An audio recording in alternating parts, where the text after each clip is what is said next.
Smoke grenades that initially came out. I know the smell of smoke. Not sure what just happened there. It's a miracle! It's a miracle! Our Lord and yet to be risen King George Floyd, he has clearly put his magical hands on this man, and he has given him the temporary ability to move! Praise be to George! Praise be to George! Woohoo! Yes! Yes! Yes!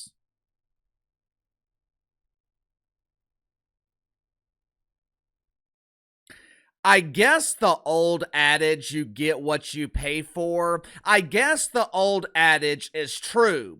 It is a well-known fact that the dorks freezing their asses off in the streets of Minneapolis stand are being paid as independent contractors. Everyone knows that these peaceful protesters are paid protesters, but I did not know deacons at Woke United Methodist were also paying actors. Clearly, they need to increase their compensation package because that was some of the worst acting I have ever seen. Ladies and gentlemen, if you support abolishing ICE, if you have been too busy living your lives, raising your family, if you have been too busy to look into what is really going on in Minneapolis, and you have consumed the shit sandwich that the mainstream media is serving, if you have been temporarily hypnotized by the polished turd and you think ICE is bad, bad, bad, this is who you're aligning yourself with. You're aligning yourself with people who are anti-American. You're aligning yourself with people who think you are the enemy. You know, growing up, my dad always told me, don't start a fight that you can't finish. Whether it's physical or a business fight, a relationship fight, which, by the way, if you're a married man, you already know to never start a fight with your wife because you're never gonna win.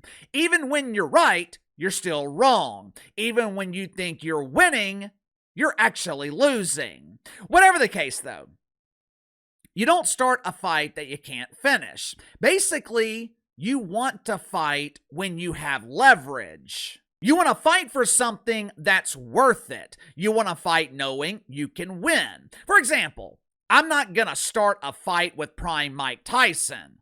Why?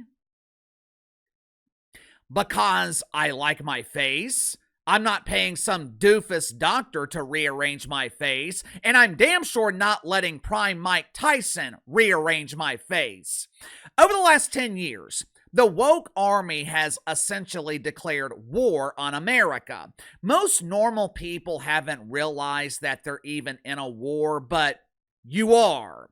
Since Don Trump rode down the escalator in 2016, 2015, whenever the hell it was, the woke army has been engaged in battle. First, they tried to be diplomatic. They tried to impeach him. They created the illusion of Russian collusion. When diplomacy didn't work, they decided to exercise their right to peacefully protest, and they spent the entire summer of 2020 rioting in the streets. Now, to their credit, that plan worked. Temporarily. Once our former fearless leader Johnny B. Biden was elected, they decided to do things the American way. They used the judicial system in a desperate attempt to take down the Trumper.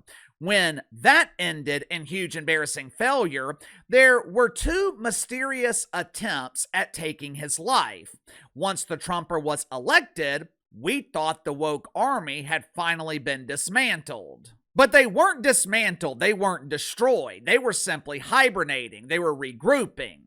With every tactic ending in huge embarrassing failure, doofus Democrats have become so desperate they are relying on the last resort. They've essentially declared war on the federal government. And it's not just a political war, it is a physical war in the streets. It's hand-to-hand combat. It's the woke army versus ICE. And I think the woke army is figuring out this is a fight they can't win. Make sure to like and subscribe. You can follow me on Twitter at KC_BTL84. I know it's easy to sit in your bed next to your inflatable girlfriend and watch slow motion video of what happened yesterday in Minneapolis and think, this was unjustified. Alex Pretti was unarmed. They took his gun away and made him defenseless. The Gestapo was murdering American citizens.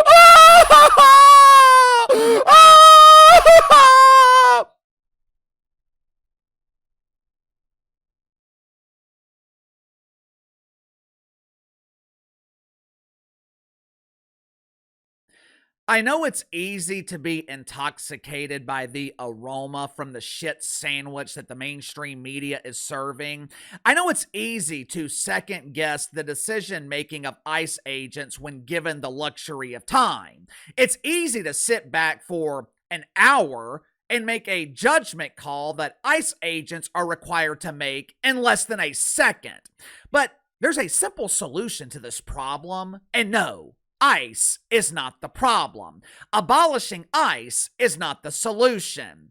Is it tragic that Alex Pretti lost his life yesterday? Yeah. But let me show you why he lost his life. Alex Pretti was an ICU nurse. Last I checked, ICU nurses are not responsible for directing traffic, and they're damn sure not responsible for interfering in a federal operation. In this clip, Alex Pretti is the dude standing in the middle of the damn street while ICE is trying to do their job. Watch for yourself.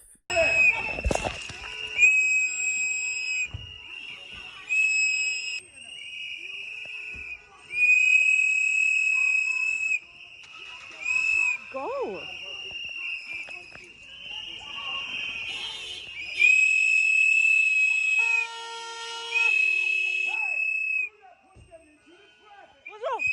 What the fuck is wrong with you?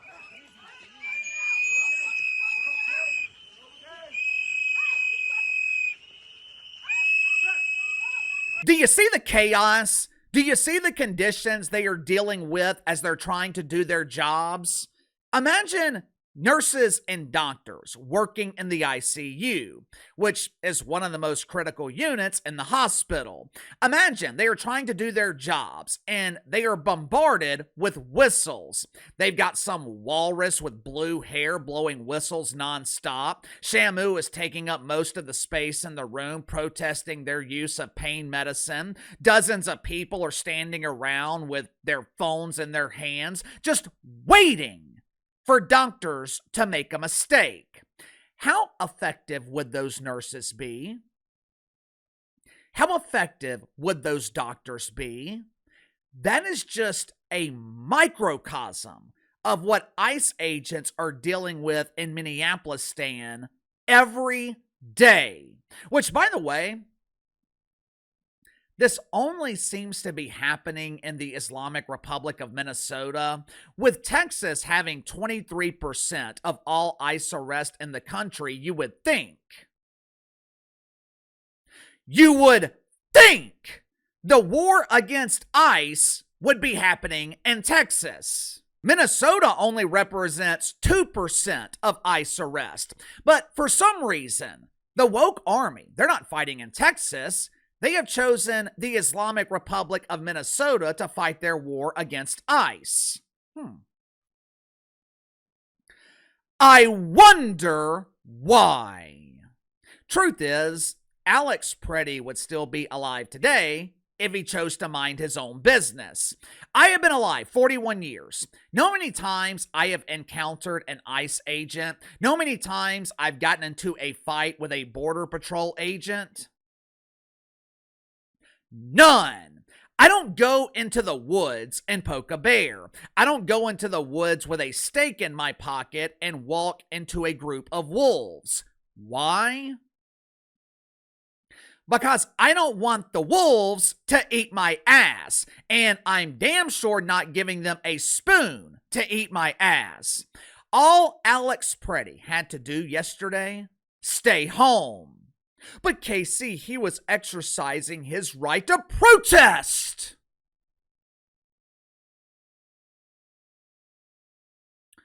There seems to be some confusion as to what constitutes a protest. Even though I didn't agree with them, No Kings was a protest.